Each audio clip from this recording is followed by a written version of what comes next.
Assalamualaikum warahmatullahi wabarakatuh. Apa kabar kadang-kadang warga dimanapun Anda berada?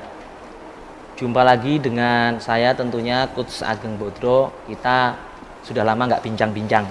Kebetulan hari ini saya khusus mengundang para pengurus pusat agar bincang-bincang. Yuk, siapa saja kita kenalan dulu. Selamat siang, Mas Bak. Bu, selamat siang. Terima kasih ya kehadirannya. Sibuk sekali kayaknya. Apa kabar Mas Agus? Baik, Mas Ageng. Jauh-jauh dari kediamannya dengan kesibukannya. Atur suwun. Satu lagi ada Mas Samsudin. Atur suwun Mas Ageng. Beliau ini viral ya, teman-teman, dulur-dulur semua, sebagai lawyer di PSHT, sebagai penegak hukum kita. Nah, terima kasih tentunya berkenan hadir di bincang-bincang kita. Ada beberapa nanti pertanyaan yang akan kita ulas, mengingat isu-isu di lapangan menjadi pertanyaan-pertanyaan yang akhirnya harus kita jawab, Mas. Mungkin langsung saja nggih, Mas nggih. Jadi gini dulur-dulur, kita karena ini hanya podcast, kita rileks. Nanti kita pengen tahu tanggapan beliau. Selama ini kan kita kenalnya beliau-beliau ini dengan ketegasannya ketika ada di forum-forum resmi. Nah, ini karena lagi bincang-bincang, kita juga pengen tahu tanggapan beliau ketika dari sudut pandang pribadi. Gregetnya kayak apa? Ya, kita langsung tanya-tanya aja. Nanti seperti apa tanggapan beliau-beliau ini? Yang pertama kita mau tanya dari Mas Bagio dan Mas Agus selaku Biro Humas ya Mas ya? Biro Humas, inilah bapaknya kita. Kalau kita mau tanya-tanya itu ya harusnya ke beliau ini. Jadi tidak perlu dengerin yang simpang siur. Betul gitu ya Mas ya? Betul. Nah, ini pertanyaan pertama nih Mas. Jadi di lapangan itu banyak yang masuk ke kami, nge-DM, japri, di WA maupun di channel kita. Itu menanyakan seputaran parapatan luhur Mas. Seperti yang kita ketahui bersama, apakah sudah ada atau belum surat edaran terkait dengan kapan akan diadakan parapatan luhur? Karena kalau kita hitung dari tahun 2016 sampai tahun ini, mungkin sudah 5 tahun ya Mas ya. Betul. Nah, kemudian ada isu-isu nih Mas, ada parapatan luhur katanya akan diadakan versi A, versi B. Nah, ini yang membuat meresahkan kadang-kadang kita di lapangan. Nah, ini saya pengen denger Mas, yang sebenar-benarnya itu seperti apa programnya, dan kapan. Barangkali kalau memang sudah ditetapkan oleh Ketua Umum atau ditetapkan melalui rapat pengurus pusat, suratnya apakah sudah disiapkan dan lain sebagainya. Monggo, ini bisa Mas Bak, bisa Mas Agus. Terima kasih. Assalamualaikum warahmatullahi wabarakatuh. Waalaikumsalam warahmatullahi wabarakatuh. Terima kasih atas pertanyaan yang disampaikan sama Mas Ageng. Mudah-mudahan apa yang kita sampaikan nanti bisa bermanfaat, khususnya para warga dan umumnya warga seluruh di akar rumput nanti. Terkait dengan masalah perapatan luhur, kita memprogramkan sesuai dengan apa yang diamanahkan oleh Ketua Umum dan juga Majelis Luhur, bahwa perapatan luhur akan dilaksanakan kisaran bulan Oktober 2021. Nah, adapun sekarang ini ada perapatan luhur, itu urusan mereka, itu bukan urusan kita ya. Kalau perapatan luhur yang sebenarnya, perapatan luhur PSHT yang sebenarnya adalah nanti akan dilaksanakan pada kisaran bulan Oktober. Adapun yang sekarang dilaksanakan oleh pihak-pihak ya, informasinya memadakan perapatan luhur, itu biarkan saja, abaikan saja itu. Itu di luar PSHT berarti ya Mas ya? Ya, kalau menurut kita ya itu bukan PSHT. Karena PSHT yang sebenarnya ya kita ini yang memegang ADART dari mulai tahun 51 sampai terakhir 2016, yang semuanya sudah dinotariatkan. Dan di situ jelas banget bahwa itu sesuai dengan hasil perapatan luhur 2016. Di situ Mas Taufik sebagai Ketua Umum dan Mas RB Wiono sebagai Ketua Majelis Luhur. Adapun kalau ada yang mengaku PSHT, ya itu silakan dengan mereka. Barangkali Mas Samsudin Barangkali tentang legalitas menambahkan, karena beliau yang terkait hukum-hukum, Iya, saya rasa itu. kalau kami hanya menambahkan saja dari sisi hukum kita sangat kuat, yang mana dari kepengurusan Mas Taufik ya, itu mempunyai legalitas yang jelas, yang mana sudah dinotarilkan. Begitu juga dengan adanya gugatan dari pihak-pihak yang mana telah menggugat ya di pengadilan, dan alhamdulillah putusannya sudah inkrah ya, sudah banyak beredar keputusan-keputusan dan sudah sangat bisa dinikmatin ya. Intinya pada prinsipnya sebagai orang hukum semestinya warga PSHT itu memang harus taat hukum, hingga kami berharap ayolah kita mulai mempersatukan diri dan kita sebagai warga yang taat hukum. Itu aja sih. Kalau berkenaan putusan-putusan sudah banyak beredar lah, intinya seperti itu, baik dari putusan 12-17 itu jelas. Begitu juga ada orang-orang yang mengaku membuat badan hukum yang mengatasnamakan persaudaraan sejahtera, itu pun juga sudah digugat dan putusannya sudah ingkrah, itu pun juga jelas. Mungkin itu aja dari saya sih, mungkin Kang Mas Kabiru organisasi barangkali menambahi sebagai bidangnya. Silang sekarut di organisasi kita ini sebetulnya ya disebabkan oleh beberapa hal. Yang pertama, ini soal bagaimana orang mengerti soal tata kelola organisasi. Ya, kalau manajemen organisasi secara ilmu pengetahuan sebetulnya kan ada proses tata kelola. Nah, sebetulnya agenda kita di masa periode Mas Taufik ini untuk 5 tahun ini sebetulnya memang dari awal oleh Majelis Luhur ya diberikan mandat untuk masa transisi ini untuk membenahi tertib dan tata kelola organisasi. Nah, kenapa kemudian ada simpang siur, ada beberapa informasi yang ternyata beredar liar gitu, dan itu kemudian direspon oleh saudara-saudara kita di grassroots itu ya secara reaktif. Jadi bukannya merespon secara ini ya lebih bijak, tetapi ini reaktif. Jadi ibarat orang nabuh kendang ya mereka langsung joget gitu. Nah, ini latah dan reaktif. Nah, inilah sebetulnya yang menjadi faktor pertama. Faktor kedua,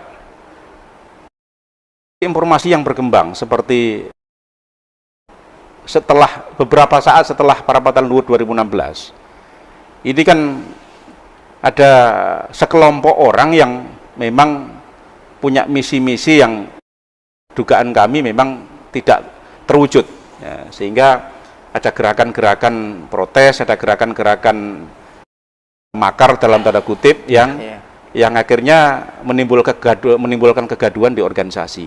Nah, itu selama ini kita sikapi dengan baik. Artinya kita ajak secara persuasif untuk kita dekati. Jadi kita tidak serta-merta tiba-tiba kita masuk ke meja hijau ke peradilan. Sebelumnya itu saya sangat terlibat aktif dengan Mas Bagio ini di tim ad hoc untuk melakukan persuasi ya, upaya-upaya pendekatan cara ajaran.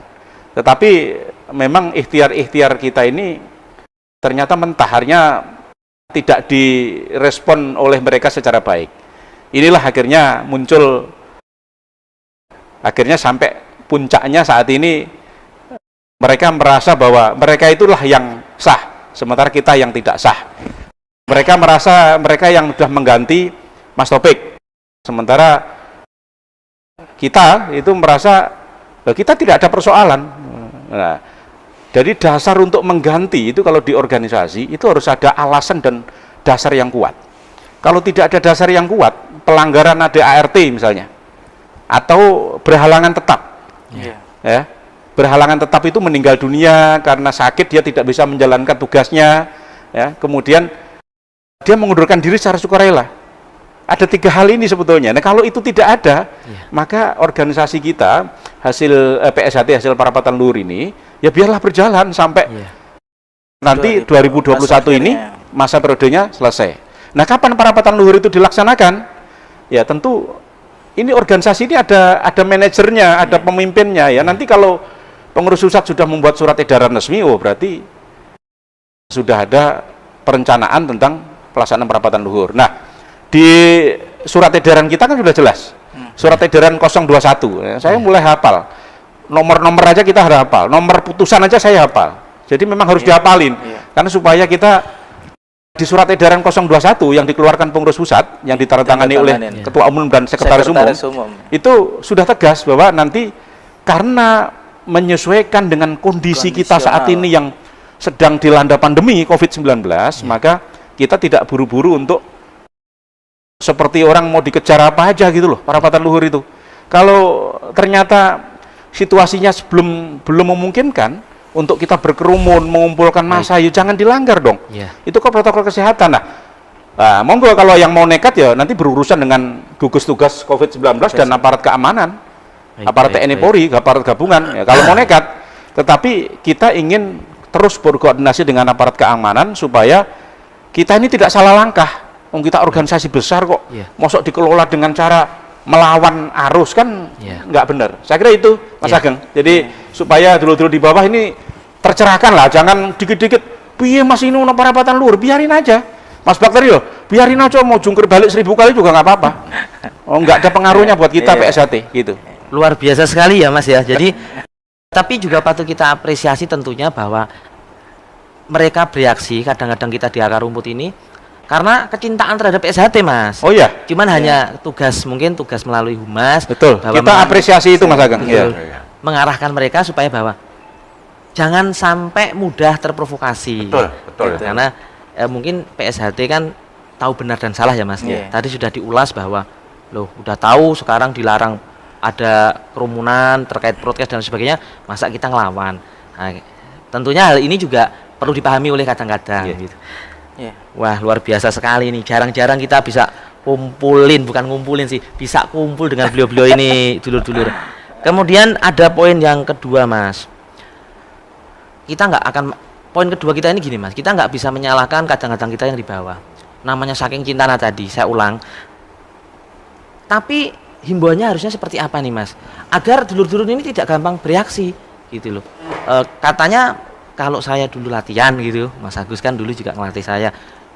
Pendekar yang baik itu yang tahu benar dan salah. Lah, dalam kebenaran yang seperti apa dalam bertindakkah, dalam berpikirkah, dalam menanggapi sebuah masalahkah? Lah ini mohon Mas, ini ada arahan supaya ketika ada isu-isu itu dulur-dulur ini biar sama seperti Mas tadi sampaikan, tenang aja gitu. Ntar kalau edarannya resmi ada juga sampai melalui cabang yang terkait dan ranting-ranting sekitar. Monggo ini Mas Agus boleh, Mas Bak boleh. Terima kasih. Mungkin dari saya dulu Mas. Monggo Mas Bak. Seorang pendekar itu identik dengan prinsip yang kuat. Siap. Ya. Seorang pendekar, seorang warga PSHT sesuai dengan tertera dalam wasiat PSHT di situ berbunyi, seorang PSHT atau seorang warga PSHT harus senantiasa berdiri di atas garis kebenaran. Saya potong Mas. Harus senantiasa berdiri di garis kebenaran. Bukan pura-pura benar ya Mas? Bukan. Atau ngaku-ngaku benar. Pokoknya benar-benar yang benar. Benar. Begitu. Monggo Mas. Tentunya harus tahu. Di situ kan jelas. Di samping kita ini senantiasa berbudi pekerti yang baik atau berbudi pekerti yang luhur, juga di situ jelas kan, tahu benar dan salah. Itu harus itu. Itu harga mati, tahu benar dan salah. Kalau tidak tahu benar dan salah, di mana kita mau berdiri? Kan gitu. Nah, himbauan ya. Tapi sebelum himbauan saya akan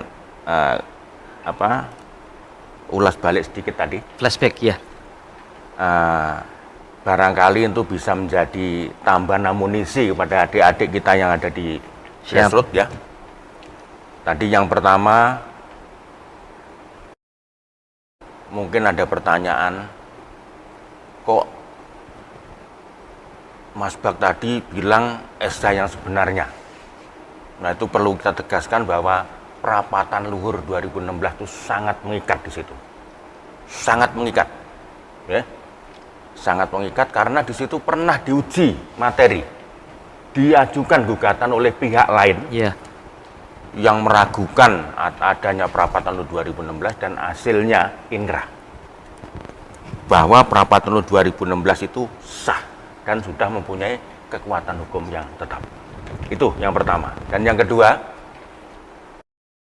mungkin nanti akan ada pertanyaan, kok di situ perapatan luhur itu 5 tahun sekali, tapi ini udah 5 tahun kok nggak diadakan. Nah itu perlu Betul, Mas. dipahami juga. Betul.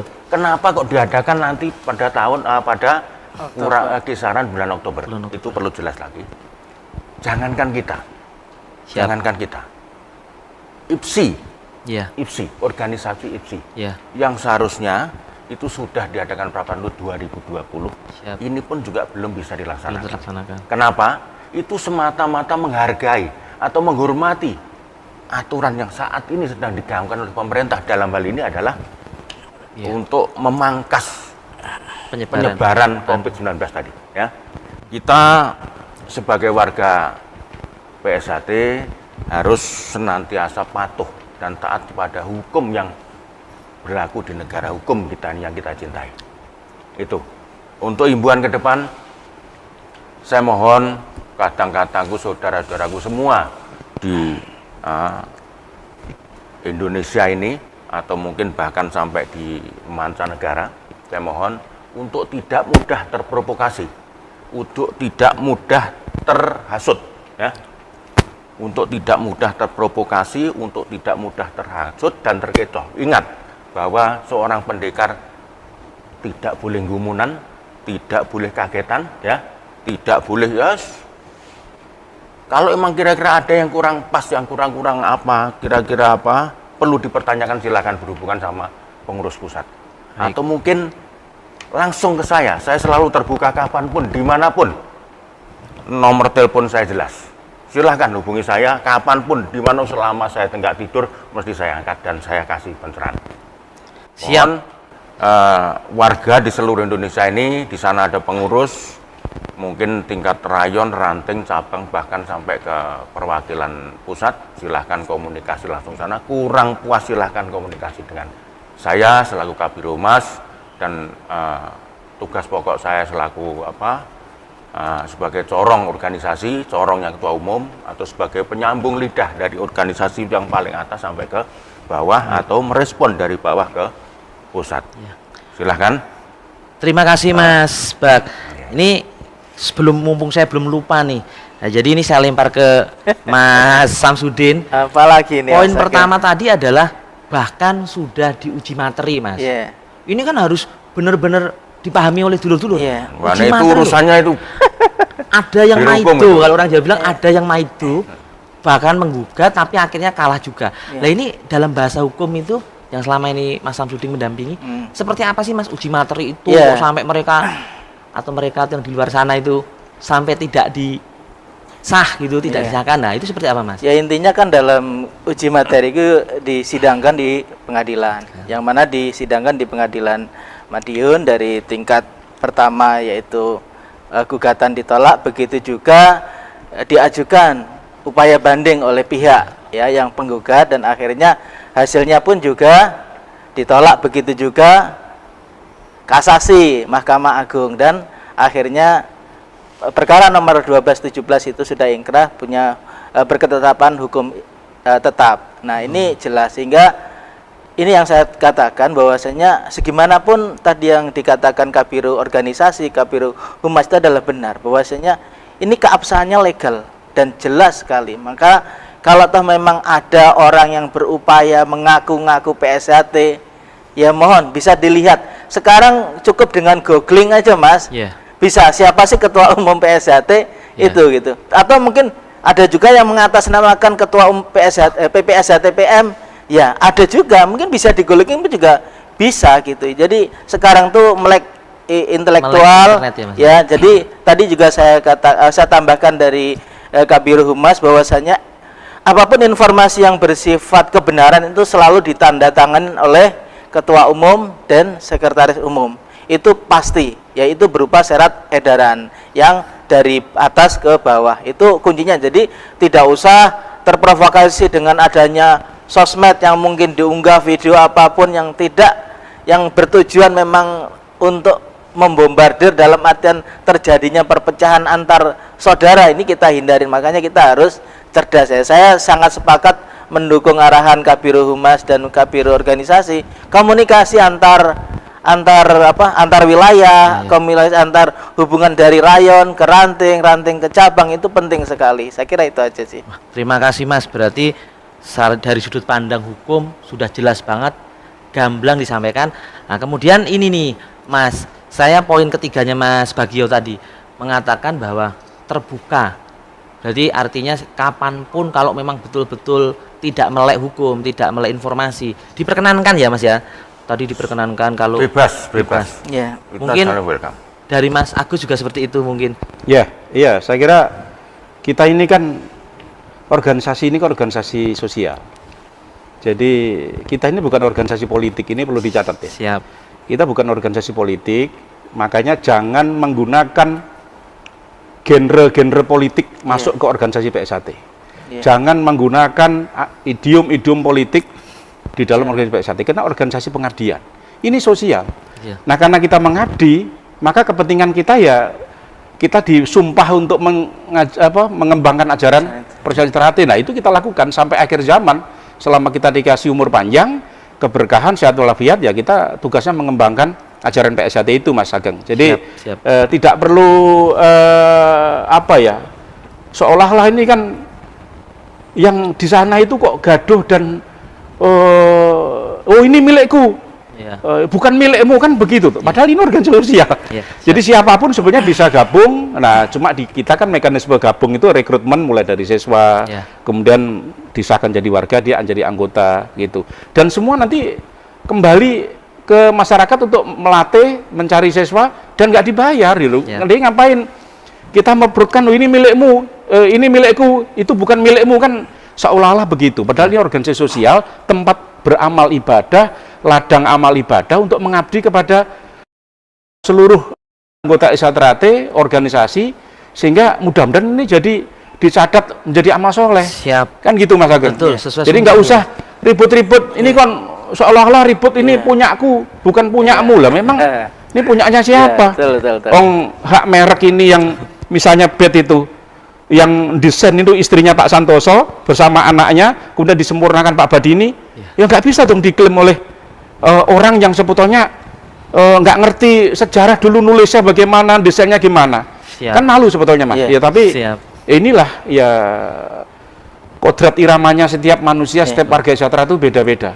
Mungkin latihannya biar kurang suwe. Jadi latihannya kurang lama. Jadi kan biasanya kalau latihan kurang lama itu ada aja itu.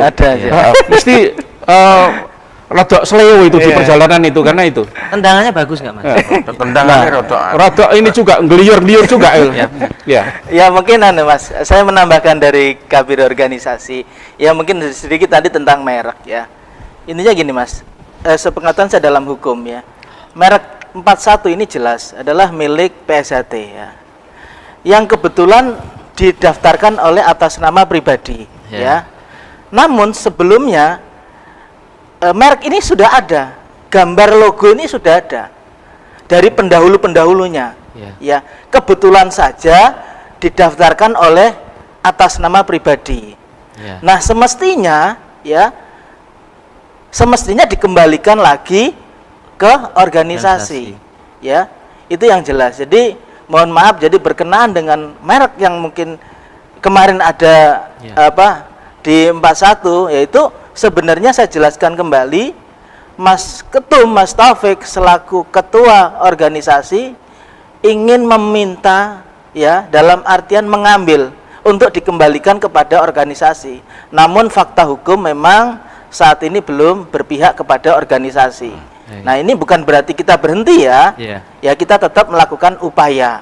Apapun upaya organisasi atas nama organisasi PSHT ya. Tidak ada yang lain dari organisasi PSHT. Ini perlu kita berikan informasi kepada saudara-saudara kita berkenaan merek, begitu juga berkenaan dengan kelas 25 gitu. Tidak boleh seseorang untuk mungkin intimidasi atau mungkin memaksa orang pakai baju terus diambil, ya nggak ada itu rumusnya. Itu milik organisasi, milik PSHT, Mas. Mungkin itu aja. Berarti yang terkait dengan tindakan-tindakan persekusi, penganiayaan, apa namanya, tindakan-tindakan kriminalitas yang lainnya gitu, terkait dengan perebutan dan pengakuan soal pakaian, soal bed dan sebagainya itu sudah mengingkari juga ya Mas ya konsep persaudaraan itu sendiri. Iya jelas lah kan di PSHT sendiri kan tidak diajarkan untuk misalkan sesama saudara kita harus bertanding. Ini kan pepacuh, itu larangan gitu loh. Masa kita harus lawan, ya kita harus hindarin Mas, intinya baik, gitu. Baik Mas. Yang jelas tuh begini, kalau boleh nambahin sedikit. Siap Mas. Monggo. PSHT, kita selaku warga PSHT, kita ini di situ mempunyai wadah, dalam hal ini adalah organisasi.